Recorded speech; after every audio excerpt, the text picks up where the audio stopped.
আসসালামু আলাইকুম, কি অবস্থা সবার? কেমন আছেন? একটা সময় আমাদের দেশে নাগ নাগিন নিয়ে, সাপ নিয়ে অনেক মুভি হইতো। সেখানে আমরা অনেক নামও শুনতাম, খুব পিকুলিয়ার পিকুলিয়ার নাম, সাচ এস বিষাক্ত নাগিন আর বিষে ভরা নাগিন, সামথিং লাইক দ্যাট। বাট আজকের ভিডিওতে আপনাদেরকে যা দেখাবো সেটা হচ্ছে এই সংজ্ঞাটাকে একটু করে চেঞ্জ করে দিছে। আজকের ভিডিওতে আপনাদেরকে দেখাবো বিষাক্ত নাগদেরকে, মানে হিউম্যান যে কেয়ামত যে অতি সন্নিকটে বলে না, এটা হচ্ছে তারা একটা আলামত। মানে এত বিষ মানুষের, এত বিষ, ও আল্লাহ, অনেক বিষাক্ত মানুষ। তবে মজার ব্যাপার হচ্ছে এরা বাংলাদেশের বিষাক্ত না, এরা হচ্ছে প্রতিবেশী দেশের বিষাক্ত। যাই হোক, তার ভিডিওটা শুরু করা যাক, বাকিটা আপনারা নিজে চোখেই দেখবেন কেন বলতেছি যে তারা বিষাক্ত নাগ। Let's start.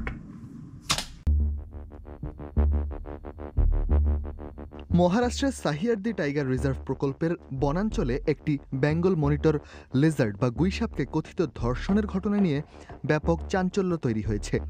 এ নিয়ে একটি মামলায় 4 জনকে আসামিও করা হয়েছে। গ্রেপ্তারের পর এখন তারা জামিনে আছেন।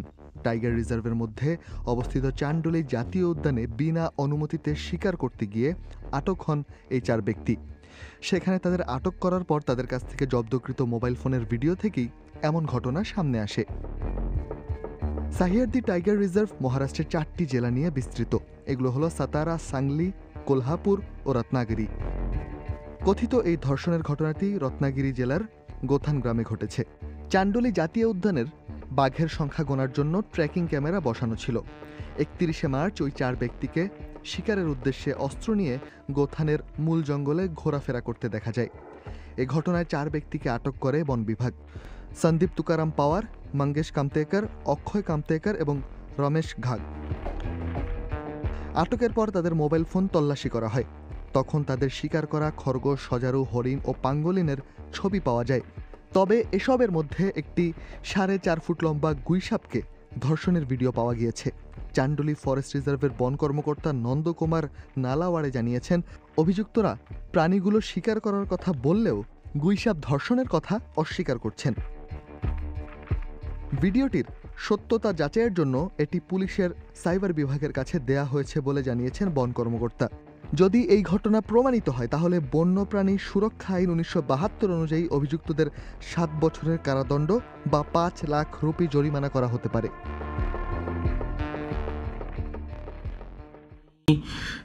এত বিষ কেন ভাই মানুষের? মানে একটা গুই সাপ, আপনি এটা দেখে খারাইলো কেমনে? আল্লাহ, আমি রোজা রাখছি, মুখটা খারাপ করতে চাই না, বাট আপনি চিন্তা করেন, মানে একটা মানুষরে দেখলে একটা মানুষের চাহিদা আসা, এটা সৃষ্টিগতভাবে আল্লাহ তৈরি করে দিছে মানুষের ভিতরে, যাতে করে যুগের পর যুগ বংশবৃদ্ধি হইতে থাকে, মানব জাতিটা বিলুপ্ত না হয়ে যায়। সো আপনার মানে একটা মানুষ কতটা কোন লেভেলে সিক হইলে গুই সাপের মতো একটা প্রাণীকে দেখা তার উত্তেজনা আসে, তার ওইটার সাথে শারীরিক সম্পর্ক করার। আস্তাগফিরুল্লাহ, তওবা তওবা তওবা তওবা। মানে আমার ঘিন লাগতেছে ভাই, ঘিন্না লাগতেছে, কেমনে সম্ভব? মানে হাউ? আর এরা এরা এত প্রাউড করে এদের জাতি নিয়ে। চিন্তা করেন, এদের কাছে একটা গুই সাপ একটা প্রাণীও নিরাপদ না, এত ডেঞ্জারাস একটা প্রাণীর সাথে তো একটা না, চারটা পাঠা, 4টা মানুষ, তারা এটা মানুষ নামের কলঙ্ক ভাই। আমার মনে হয় না পৃথিবীর ইতিহাসে এমন কোনো প্রাণীর খবর আছে যে প্রাণী তার জঙ্গল ছাইরা সে হিউম্যানকে এসে রেপ করছে বা হিউম্যানের সাথে শারীরিক সম্পর্ক করার জন্য লোকালয়ে আসছে বা জনগণের সামনে আসছে, জনগণের কাছে আসছে। বাট মানুষ হয়ে আমরা সৃষ্টির সেরা জীব, মানে কতটা নিচে নামতে পারি আমরা, কতটা সিক হইলে গুইসাপ একটা জন্তু জানোয়ার আমাদের কাছ থেকে নিরাপদ না।